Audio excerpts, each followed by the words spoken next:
రాజధాని అమరావతిలోని 29 గ్రామాల్లో 904 కోట్లతో రోడ్లు, అండర్ గ్రౌండ్ డ్రైనేజీ, తాగునీటి సరఫరా వంటి మౌలిక వసతుల పనులకు ఆగస్టు 27న టెండర్లు ఖరారు చేస్తామని మంత్రి నారాయణ ప్రకటించారు. ఆ గ్రామాల్లో R&B రోడ్డు పనుల్లో కొంత ఆలస్యం జరిగిన మాట వాస్తవమేనని ఆ శాఖ మంత్రితో మాట్లాడి పనులను వేగవంతం చేశామని స్పష్టం చేశారు. రాజధానిలోని గ్రామాల్లో మౌలిక వసతులకు సంబంధించి స్థానిక ఎమ్మెల్యే తెనాలి శ్రావణ్ కుమార్ అడిగిన ప్రశ్నకు మంత్రి ఈ విధంగా సమాధానమిచ్చారు. అమరావతిలో 119 పనులకు మొత్తం 66,802 కోట్లు ఖర్చు అవుతుందని తెలిపారు. ప్రస్తుతం 58,093 కోట్లు వ్యయంతో 103 పనులు జరుగుతున్నాయని మంత్రి చెప్పారు. గత ప్రభుత్వం పనులు నిలిపివేయటం వల్ల ప్రాజెక్టుల వ్యయం దాదాపు 25% పెరిగిందన్నారు. అమరావతి రాజధాని పనులు శరవేగంగా జరుగుతున్నాయి. కానీ గ్రామాలకు సంబంధించినంత వరకు ఇంటర్నల్ గా ఇప్పుడు మనం ఉదాహరణకి ఈ రోజు ఎగ్జాంపుల్ చెప్తున్నాను అధ్యక్ష, వెంకటపాలెం వెళ్ళాలంటే 4 చుట్టుపక్కల రోడ్లు 4 ఉన్నాయి, పెద్ద పెద్ద రోడ్లు ఉన్నాయి, కానీ ఊరు కనెక్టివిటీ లేదు. అదొక సమస్య. అంతేకాకుండా రాయపూడి ఫిషర్మెన్ కాలనీ ఉంది, అక్కడ దూరంగా ఉంటుంది ఊరికి. ఈ అభివృద్ధి కార్యక్రమాల దృష్ట్యా మట్టి గాని తవ్వటం గాని ఇతర కార్యక్రమాల వల్ల అక్కడి నుంచి పిల్లలు గాని పౌరులు గాని తమ డైలీ యాక్టివిటీస్ కోసం రేషన్ తెచ్చుకోవాలన్నా లేకపోతే స్కూల్కి వెళ్లాలన్నా ఇటువంటి ఇబ్బందులు ఉన్నాయి. ఈ గ్రామాల్లో మంచినీటి సమస్యకి సంబంధించి ఎప్పుడు పైప్ లైన్ పగిలిపోతుందో తెలియదు. ఊరికి 2-3 రోజులు పైగా నీళ్లు రాని పరిస్థితులు ఉన్నాయి. CRDAలో గ్రామాలు ఏదైతే ఉన్నాయో 29 గ్రామాలు అభివృద్ధి చేయడానికి కోసం ఒక ప్రణాళిక ఉంది. ఆ ప్రణాళిక నత్తనడకన సాగుతుంది. మంత్రి గారు నేను కోరేది ఏంటంటే ఈ గ్రామాల అభివృద్ధి కోసం ఒక ప్రత్యేక అధికారిని నియమించి ఆ అధికారి ద్వారానే మానిటర్ చేసే వ్యవస్థను ఏర్పాటు చేయాలి.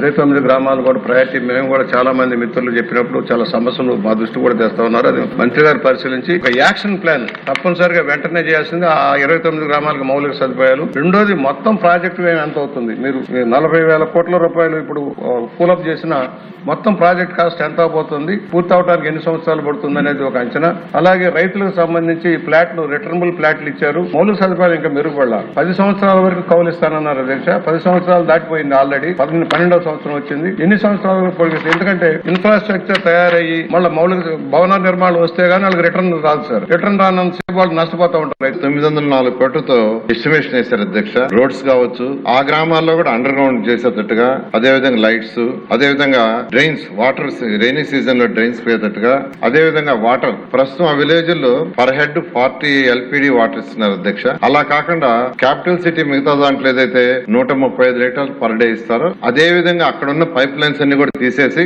వేరే పైప్ లైన్లు వేసేటట్టుగా 904 కోట్లతో ఎస్టిమేషన్ వేస్తారు అధ్యక్ష. అయితే ఇవి డీవియేషన్ లో చేయమని ఆదేశించి మొదలు పెట్టారు. అయితే కొన్ని టెక్నికల్ ప్రాబ్లమ్స్ రావడం వల్ల దీన్ని మళ్ళా టెండర్ పిలవాల్సి వచ్చింది అధ్యక్ష. టెండర్ పిలుస్తుంది. ఈ ఆగస్టు 27వ తేదీ దాన్ని ఓపెన్ చేస్తారు. అది ఓపెన్ చేసిన తర్వాత వెంటనే టేకప్ చేసి ఆ 29 గ్రామాల్లో కూడా క్యాపిటల్ సిటీలో మిగతా ఏరియాలో ఏ విధంగా అయితే రోడ్లు గానీ, డ్రైన్స్ గానీ, వాటర్ గానీ ఉన్నాయో అదే విధంగా చేస్తామని తెలియజేస్తాను అధ్యక్ష. R&B రోడ్స్ కొన్ని శాంక్షన్ చేస్తున్నారు అధ్యక్ష. అవి కొద్దిగా వర్క్ జరుగుతుంది. కొద్దిగా లేట్ అయిన మాట వాస్తవమే. నేను R&B మినిస్టర్ గారితో కూడా మాట్లాడడం జరిగింది, వాళ్ళ అధికారులతో కూడా మాట్లాడడం జరిగింది. ఈ మధ్య దాన్ని వేగవంతం చేశారు అధ్యక్ష. ఒక ప్రత్యేక అధికారిని 29 గ్రామాలు మెయింటెనెన్స్ పెట్టమన్నారు. ఆల్రెడీ మంగళగిరి మున్సిపల్ కమిషన్ కి ఆ రెస్పాన్సిబిలిటీ అధ్యక్ష. వారి కింద ఒక అడిషనల్ కమిషనర్ కూడా ఏర్పాటు చేశాం అధ్యక్ష. బుచ్చయ్య చౌదరి గారు అడిగారు యాన్యుటీ ఎన్ని సంవత్సరాలు ఇస్తారు, 10 ఏళ్లు దాటిపోయింది కదని. గత 5 సంవత్సరాల్లో గత ప్రభుత్వం చేసిన అవకతవకలు కావచ్చు, రైతులను పెట్టిన ఇబ్బందులు కావచ్చు, గత 5 సంవత్సరాలు అక్కడ ఏ గ్రోత్ లేదు కాబట్టి వాళ్ళందరూ గవర్నర్ ముఖ్యమంత్రి గారిని మళ్ళీ రిక్వెస్ట్ చేశారు అధ్యక్ష, మాకు మరొక 5 సంవత్సరాలు పొడిగించమని. కాబట్టి ఎవరైతే 14-19లో ల్యాండ్ పూలింగ్ ఇచ్చారో వాళ్ళకి మరొక 5 సంవత్సరాలు పొడిగించారు. కాబట్టి ఇది 15 సంవత్సరాల వరకు వారికి ల్యాండ్ పూలింగ్ లో ల్యాండ్ ఇవ్వటం జరుగుతుంది. ఇప్పుడు ఎవరైతే ల్యాండ్ ఇస్తున్నారో వాళ్ళకి మాత్రం 10 సంవత్సరాలు ఉంటుంది అధ్యక్ష.